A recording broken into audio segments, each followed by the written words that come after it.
Escape from Hamas. Reporting from New York, here's Bill Hemmer. Good evening, I'm Bill Hemmer, and this is a Fox News exclusive, Escape from Hamas. Once again, Middle East violence dominates the news. A murderous rain of missiles on Israeli cities, launched by the terrorist organization Hamas. Israeli defense forces pounding the Gaza Strip in retaliation. Streets full of fanatical demonstrators, many of them young men committed to killing in the name of God. This hour, we bring you a story of a young man, the son of a top Hamas leader who once led similar street protests. But his story ends in a way you will not expect. He says that after a long journey through darkness, he finally saw the light. As you're about to hear, that young man now has a lot to say, some things that will shock and offend many people.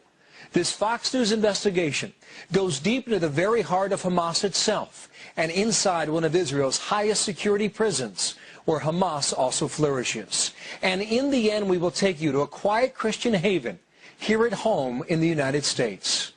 But this story begins in the crucible of contending religions in the old city of Jerusalem. Here's Fox News' Jonathan Hunt.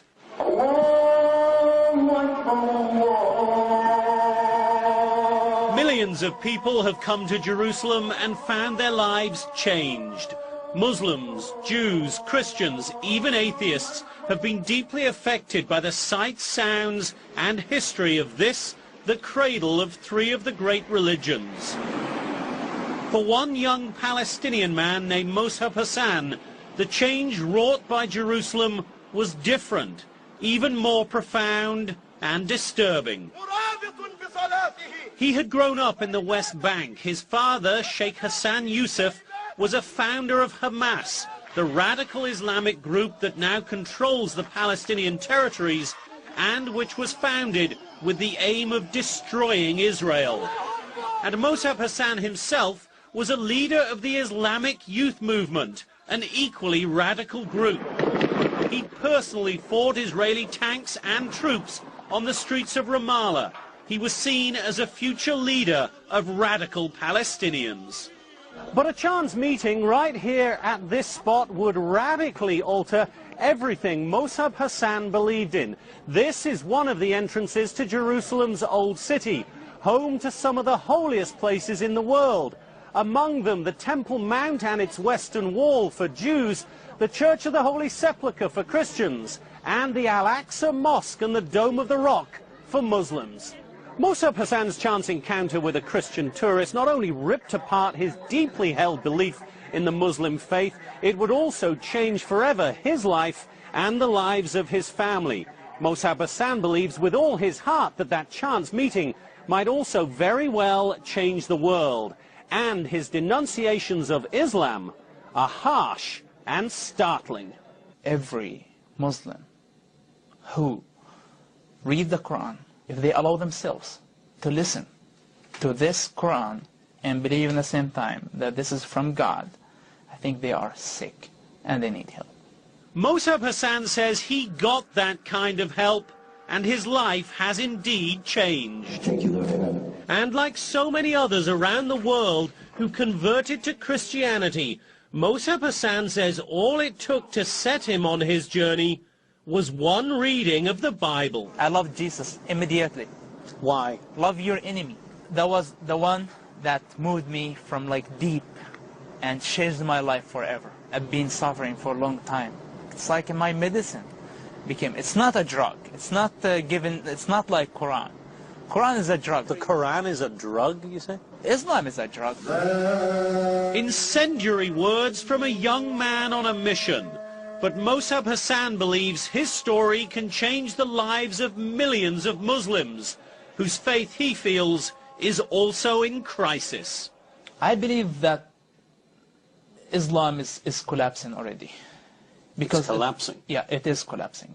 It looks from the outside, it's growing, but from the inside, it's completely collapsing. It's not giving answers to the people. It's not improving their lives. It's not helping them at all. Within 10 years, that's it. Islam's going to be over. So how did this faithful son become so disillusioned with everything the powerful father he loved and admired brought him up to believe in? What led him to become so disgusted with Hamas, the movement his father helped to found, that he now repeatedly and bitterly denounces it? How did he lose faith in radical Islam and turn instead to evangelical Christianity? And how does he plan to persuade millions of Muslims to abandon their faith, a faith he says is misguided, or as he now puts it, is nothing more than a drug? And how did he escape the hell of the Middle East conflict and end up in a place many consider paradise on earth?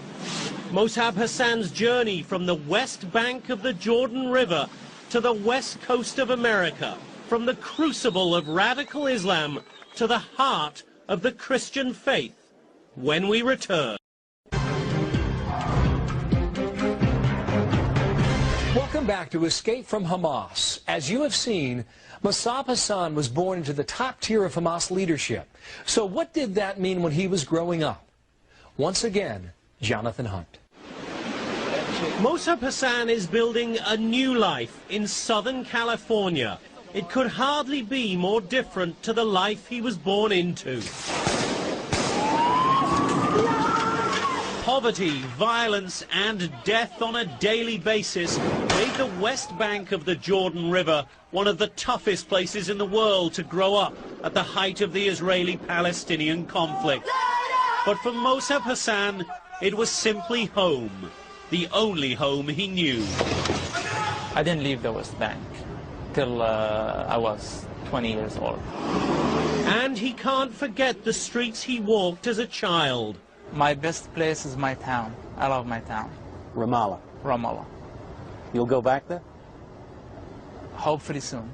The memories he cherishes the most are of the games he played as a young boy. Like running outside in the nature, playing soccer. You had a soccer ball? Yeah, I had a soccer ball. And where did you play? My favorite spot was the cemetery, actually. You played soccer in the cemetery? In a cemetery. This is that cemetery here in the heart of Ramallah, next to Mossab's old home. As you can see from the thousands of headstones here, what was once a largely empty space is now filled, and many of these tombs contain the bodies of Palestinian fighters.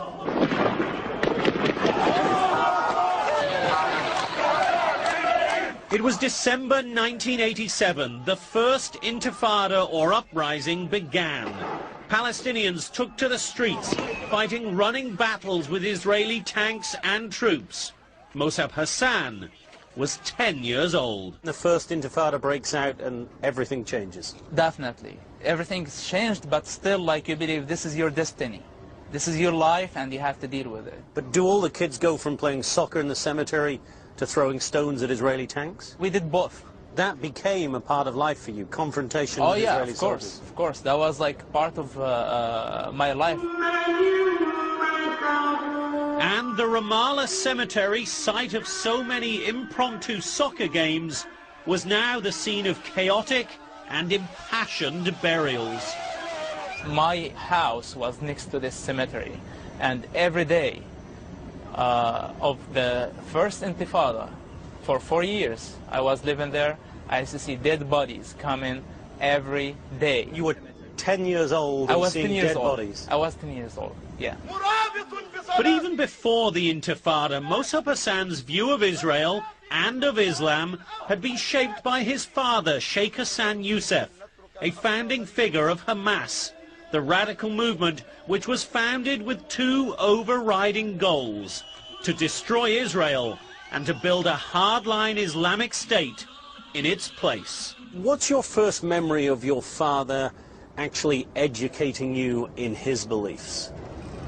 My father had no time to sit down and teach me, but he used to take me with him everywhere he goes, to villages, refugee camps, cities, everywhere, preaching almost every day, several times. So I was hearing him like preaching every time. Did you hear him talking about Israel as an enemy at a young age? About Israelis as occupation force, as enemies of Palestinians, enemies of Muslims, of course. So you grew up in a spiritually and politically very active family. Oh yeah, definitely, no doubt. Mossab, like most 10-year-olds, worshipped his father. He's the best. He's doing everything for his own people. But as the Intifada intensified, the Israelis came for Sheikh Hassan Youssef. The Israeli soldiers knocked our door, and they came into the house, asked, saw my father, asked for his name, and he said his name. That's it. They took him. They told us we're going to return him after 5 minutes. When did they return him? A year and a half later. Mossab Hassan claims that his father was never directly involved in any acts of terror. I know for sure that he doesn't have direct participating in this process, but he has indirect by praising suicide bombers. Through a series of interviews, I pressed Mossab Hassan on that claim. How can you convince someone that your father, again, as a leader of Hamas for many years, never signed off on a single suicide bombing, never had knowledge that a particular bomber was heading to Jerusalem or Tel Aviv at any particular time? I'm not saying that he's not responsible, by the way. I think everybody sits there and prays a suicide bomber is partner in this process. Because I know him on the personal level. He's not willing to carry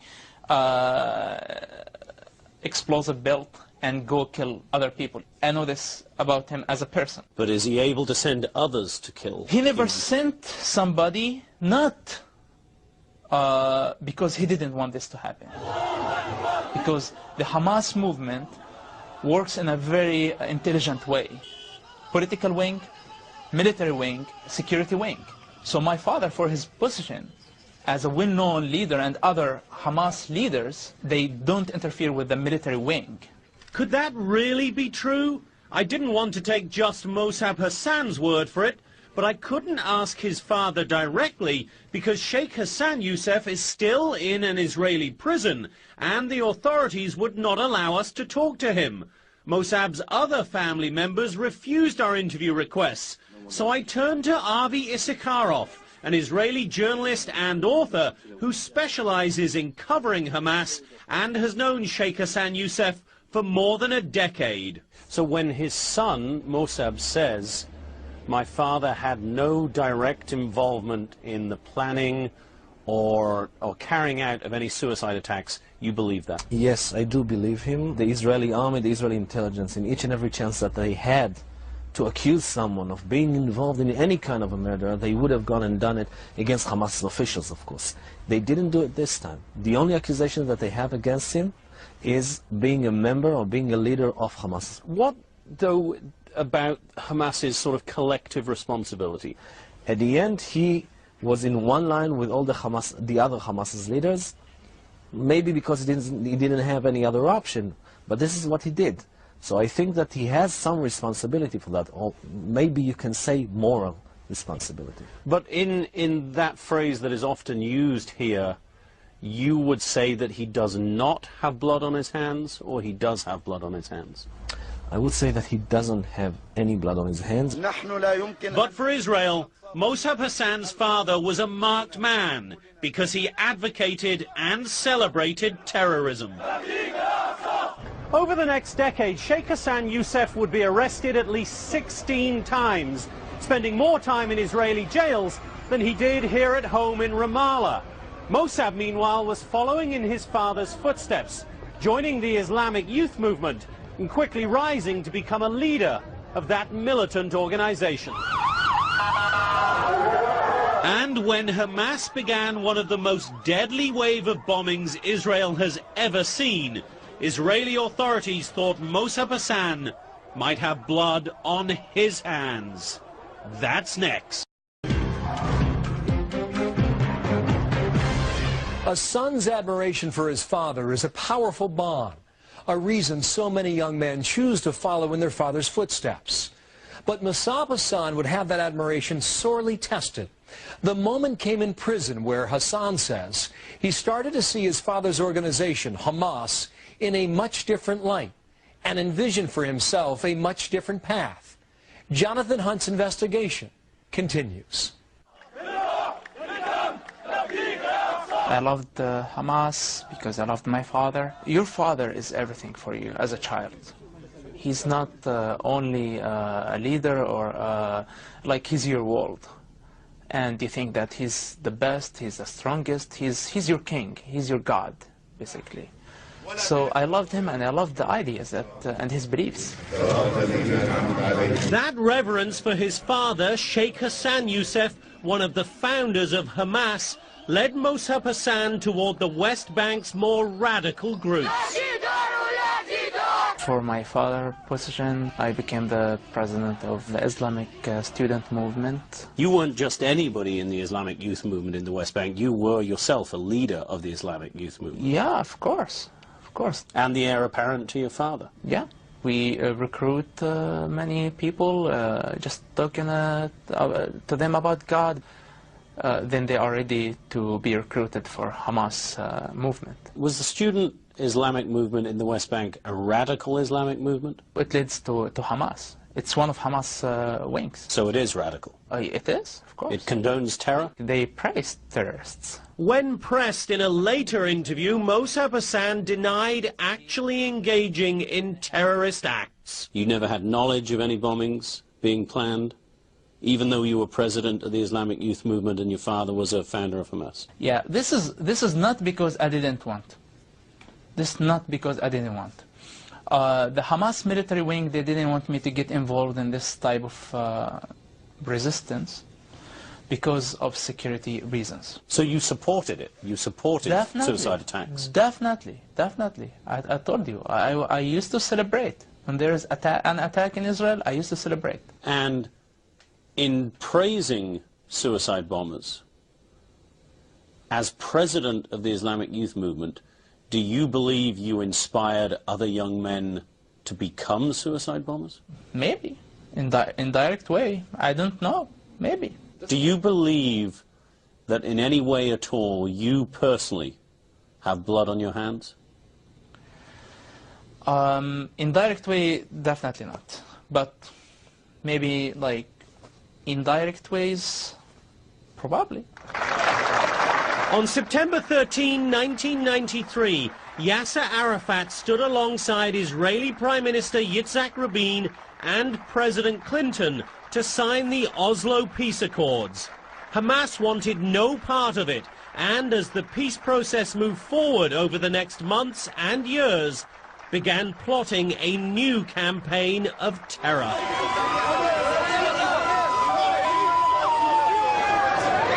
In early 1996, after 3 years of relative calm, Israel was rocked by a series of deadly suicide bombings. February 25th, Jerusalem's central bus station, 27 dead. March 3rd, Jaffa Street, Jerusalem, another bus bomb, 18 dead. March 4th, Tel Aviv, 13 killed in yet another suicide attack.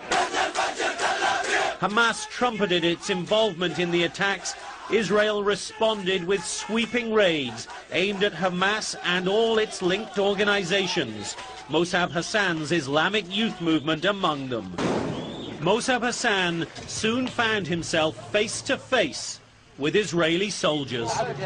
They put me in a small cell for about a couple of hours. After that, they bound me again and handcuff me, put the blinds on my eyes, put me in a jeep with 3 soldiers, hit me all the way from Beit El to Al-Maskubiya in Jerusalem, West Jerusalem. Had you been involved in any planning?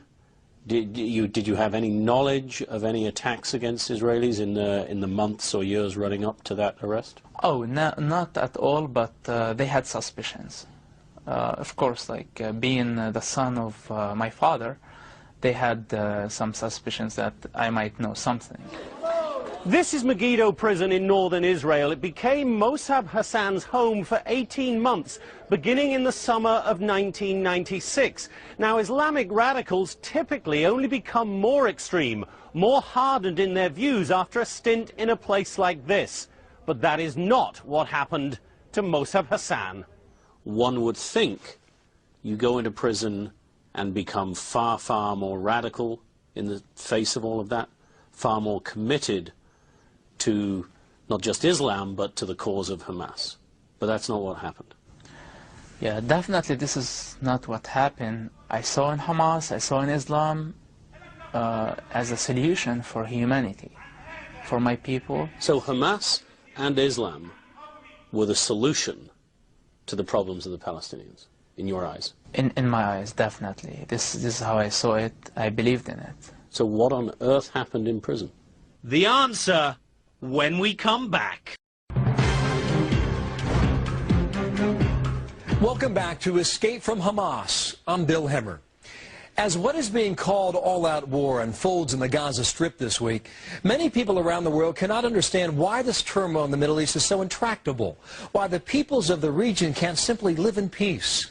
Even many of us who have covered wars in the region have the same difficulty comprehending all of it. Maybe it's because most of us can only get so close to the conflict and, in effect, only so close to the main perpetrators of the violence. Mossab Hassan, the son of a leading Hamas founder, grew up in this all-too-violent world, and he believed that only Islam and Hamas would save the Palestinian people. But as Jonathan Hunt reports, a stint in prison brought on a crisis of faith. I spent about 3 months in Israeli cells, like by myself most of the time, like small cell. I saw the sun once, like during that time, about 90 days. Mossab Hassan went into his cell a radical Palestinian Muslim, head of the Islamic youth movement, proud son of a leader of Hamas. But here in prison, he says, he began to see a different face of the organizations he and his father served. In any Israeli jail, Hamas has a mini government inside that jail. And they're very, very organized. So they could organize, they could plan, they could plot. If they torture, you're not allowed to say anything. If they kill people, you're not allowed to say anything. If they teach you something wrong. They torture and they kill people in the jail? They tortured and they killed people. Their own people? Their own people. Why would Hamas torture and kill its own members? Because Mossab Hassan says Hamas leaders feared that anyone and everyone could be collaborating with Israel. Hamas started to get suspicious about everybody, about themselves, about their wives, about their children, about everybody. So everybody was guilty until proven innocent? Exactly. Their method was to gather, they call them red points, on XY person. For example, like if someone spends 5 minutes later than he's supposed to spend in a shower, they think that he's communicating with the Israelis. They're just like collecting points. And at some point, this person would get enough points against him. And then the people he once saw as heroes would begin to torture. It was primitive and brutal. They like put needles under their fingernails. They put needles under the fingernails? Needles under their fingernails. They don't allow them to sleep for weeks continuously. They just like keep waking them up, put them in a very difficult positions. Burning their bodies by like burning like piece of plastic on their bodies. He is not right. Sheikh Hamid Batawi is a leading Hamas official and Islamic court judge. He too spent time in Megiddo prison, and his response to allegations of Hamas torturing and murdering their own is unequivocal. إطلاقاً غير صحيح. إطلاقاً. Definitely not true. Definitely. If a prisoner makes a mistake, we use him as an example. Make him clean more. That's the regular punishment. So the worst thing that Hamas makes other Hamas members do in the jail is clean more? قطع. Definitely yes. So Mossab Hassan, when he says Hamas members were tortured inside Megiddo prison, is lying? مع احترامنا له قطعا كاذب. With all respect to him, Of course he is a liar, 100%. Mossab Hassan insists torture happened, but says he never had to worry about it for two reasons. First, his father's leadership position in Hamas, and second, because his uncle, another leading Hamas figure named Ibrahim Abu Salem, was in the same jail at the same time. He was one of the top leaders of Hamas leadership in the jail during that time. Abu Salem looked after his nephew, making sure Mossab Hassan was treated well. But as a high-ranking Hamas official, Abu Salem was, according to Mossab Hassan, incredibly cruel to others. So your uncle, Ibrahim Abu Salem, was approving torture? Yes.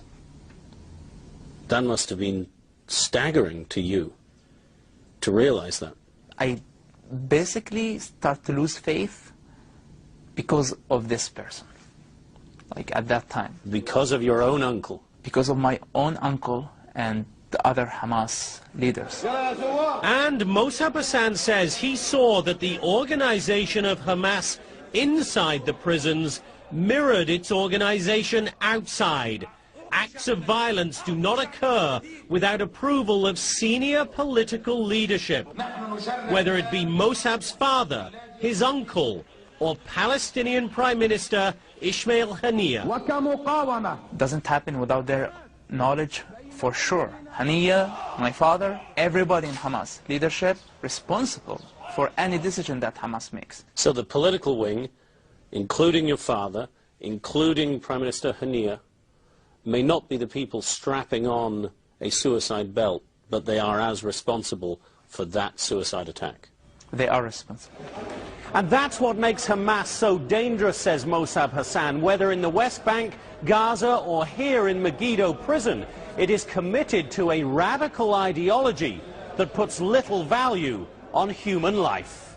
This type of movements, it's not about one person. It's not about one crazy person who's making all those decisions. Will Hamas ever change? Will it ever be an organization that truly seeks peace with Israel? No way. There is no chance. Why not? Because of Islam, because of their ideology. Mossab Hassan now describes that ideology in startling terms. That's next.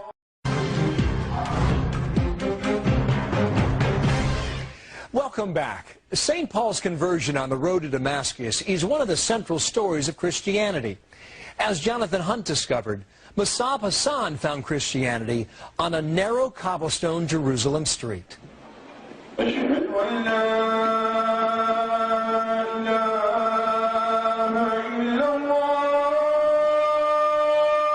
With his faith in Hamas and Islam shattered by his prison experience, Mossab Hassan was a lost soul. But a rare visit here to Jerusalem changed his life. He was approached by a young man, a Christian tourist on the street, who invited him to come and read the Bible. Mossab Hassan says that moment changed everything for him, transforming him from an Islamic radical into a Christian soldier, and launching him on a journey that he believes will lead millions of Muslims into what he sees as the light.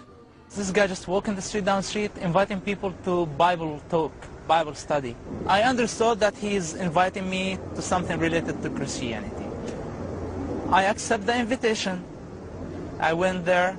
I started to read the Bible. And for Mossab Hassan, one biblical phrase changed his life. Love your enemy. A young man whose father had been arrested multiple times by the Israelis, who had thrown stones at Israeli tanks, who had seen people dying on a daily basis, read, love thine enemy, and that changed your life. I never heard this before. Nobody taught me this before. It was a profound moment for Mossab Hassan, but not the proverbial thunderclap. Not a call to conversion, more an awakening. For a young man brought up in a deeply spiritual family, strictly Islamic, turning his back on his faith because of one reading of the Bible was simply not possible. I couldn't move with my Christian faith before I solved my problem with Islam. So you had to test your religion? Test my religion in secret, very carefully. Very carefully. It took me a long time to do this. Restudying Islam? Restudying Islam from different point of view, not relying on people from the West, not relying on Christians, just relying on myself. The year was 2000. Mossab Hassan was spending many days in these hills around Ramallah, secretly studying the Bible and the Quran side by side. It was a difficult time for a young man struggling with a crisis of faith. I had like a mental conflict every day. It was an impossible situation. In studying the Quran, Mossab Hassan found what he calls thousands of inconsistencies. What Muslim sheikhs or religious people do, that they focus on only one part of Islam. Which part do they focus on? The part that they need for that time. If it's a war zone, if it's wartime, they're talking about jihad. If it's our relationship to Christianity and we have to coexist with them, live with them in peace, they bring verses talking about peace. If they have to fight Christians, they bring the verses that... So it's like very political religion. And this way, I discovered that Islam is the most bipolar religion on earth, that you can find whatever you want. So the Quran contradicts itself? In so many ways. Mossab Hassan was now finally ready to accept that his future was as a Christian. But given his life up until now, given his father's position in Hamas, that would have to remain a secret, known only to him and a handful of Christian friends. For months that became years, he would walk the hills of the Holy Land, seeking out places to study and pray, secretly and safely. It's very challenging and it's very dangerous, yes. I walked those same hills with one of Mossab Hassan's Christian friends, a friend who spent many days studying with Mossab and who is still too afraid to be identified. It's the toughest situation that I face through my life, to my Christianity life. So it was safer to go with him and meditate and worship the Lord just secretly, because we know that the tension that has in the religions here in Jerusalem or Ramallah, it's very tough. It's very tough, especially between Muslim and Christian. For Mossab Hassan, it was increasingly clear he couldn't stay in the land where he was born. He had difficult decisions to make. Your life would have been easier had you never picked up the Bible.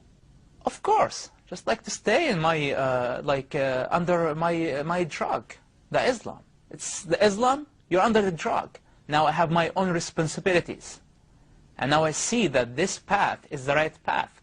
This is talk that does not deserve a response. Sheikh Hamid Batawi, the Hamas official and Islamic court judge, says Mossab Hassan's view of Islam is wrong and offensive.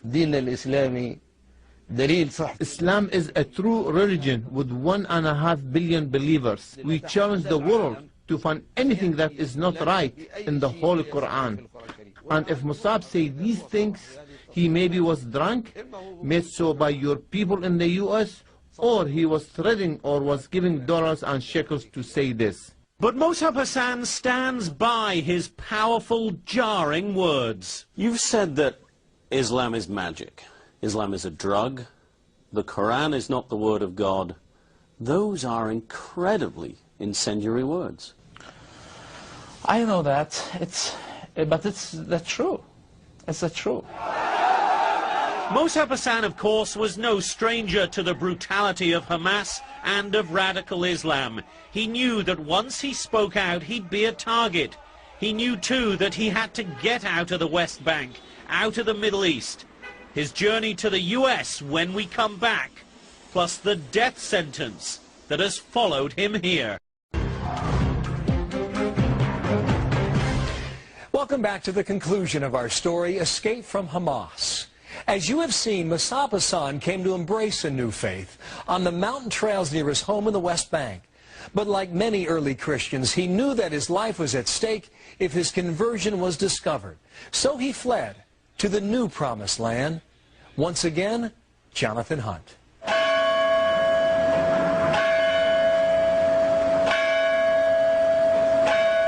Mossab Hassan says his life had become almost intolerable. He was becoming increasingly committed to the Christian faith, just as the West Bank and Gaza were becoming more radically Islamic, with Hamas winning political power and exerting moral authority. And how would those radicals react to one of their own turning his back on his faith, especially when that one was the son of Sheikh Hassan Youssef, a founder not just of Hamas, but of the Muslim Brotherhood in the West Bank, a man respected and admired across the Palestinian territories.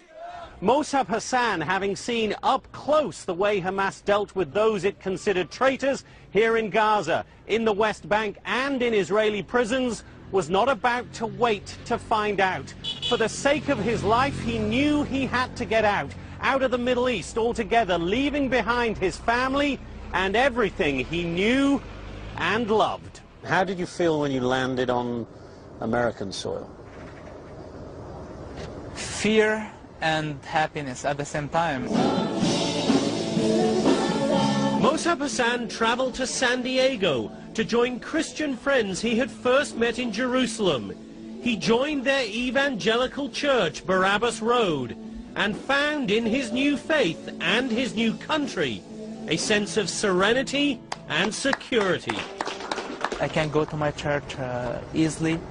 I'm protected for my opinions.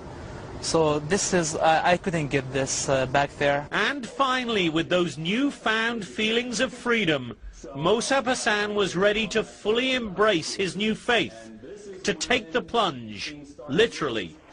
With his church friends by his side, he was baptized in the Pacific Ocean off of San Diego. You may be wondering how in the world a Palestinian with Mossab's background was allowed into the United States. So were we. Mossab says he simply applied for a US visitor visa and it was granted. Did his application raise any red flags with US immigration or Homeland Security authorities? We don't know. One thing that is unusual, Mossab, who is now applying for political asylum, has already been given authorization to work here. That said, Mossab told us he is not working and is living off the generosity of members of his church. He says he sleeps on the floor of one of the members' homes.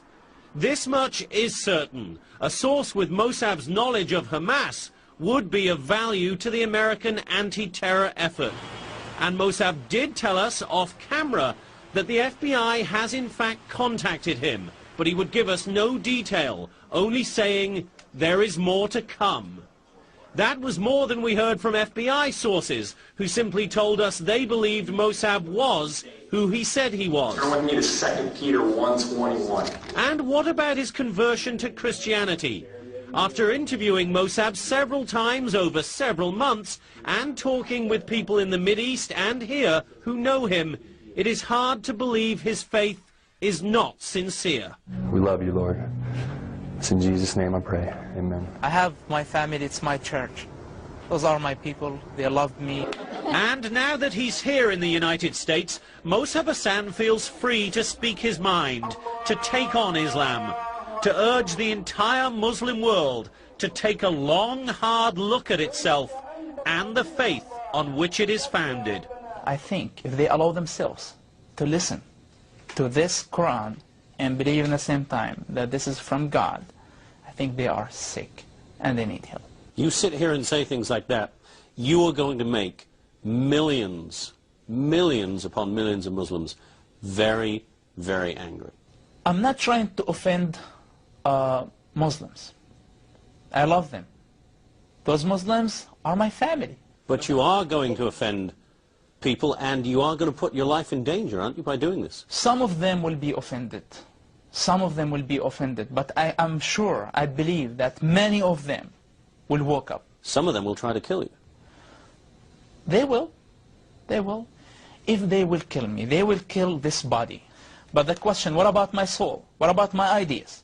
What about my beliefs that I shared with everybody? Will they be able to kill this? I don't think so. A Fox News exclusive now, an inspiring story of a young man who saw bad things happening and decided to take a stand.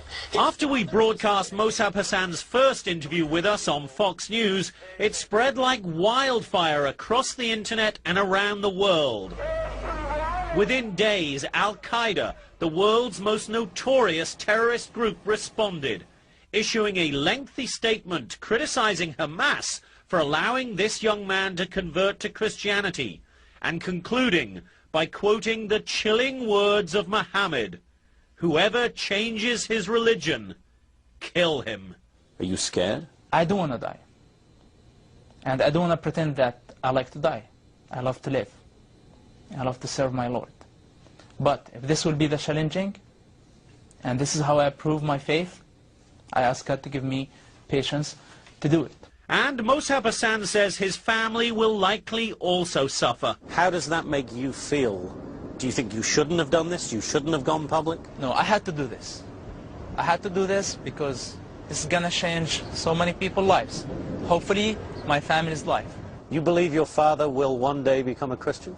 He's not too far from Christianity. He's very close. I told him that.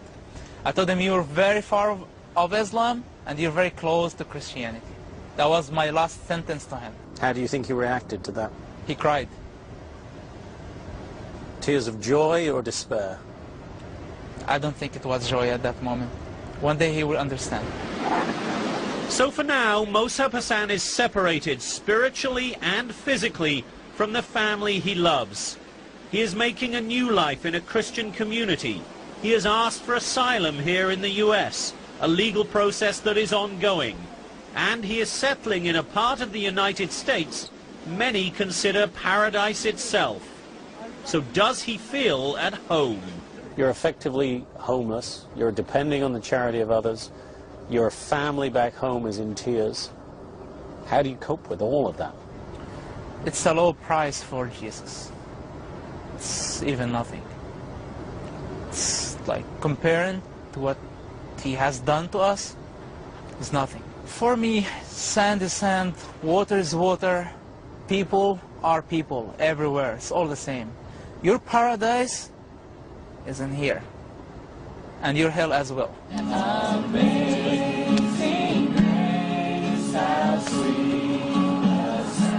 Mossab Hassan grew up a man of faith and remains a man of faith. But that faith has changed, and now he is devoting his life to bringing Muslims, my people as he describes them, along with him on this journey. He wants to reach out through a book, through lectures, through any means he can. It is his duty, he believes, to change the world. It is a mission, he says, from God. That's our program. I'm Bill Hemmer. And for more information, log on to foxnews.com, and while you're online, send me an email.